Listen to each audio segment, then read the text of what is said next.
Hi everyone, pakita ko sa inyo yung puno ng passion fruit. Ito yun. And pag namumunga na, ito na siya. Oh. Ganyan.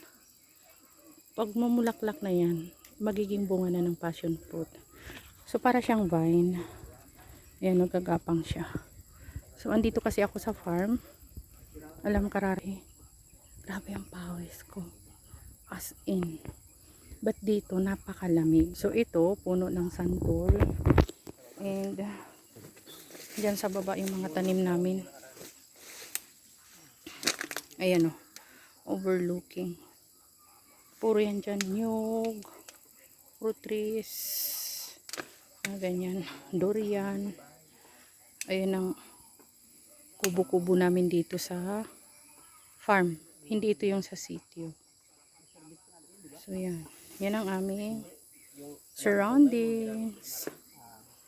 So gitna ito ng farm ng kuya ko. So ganito siya. Diba? Ang bilis tumubo ng mga ano dito. Yan, yan, Metro Manila.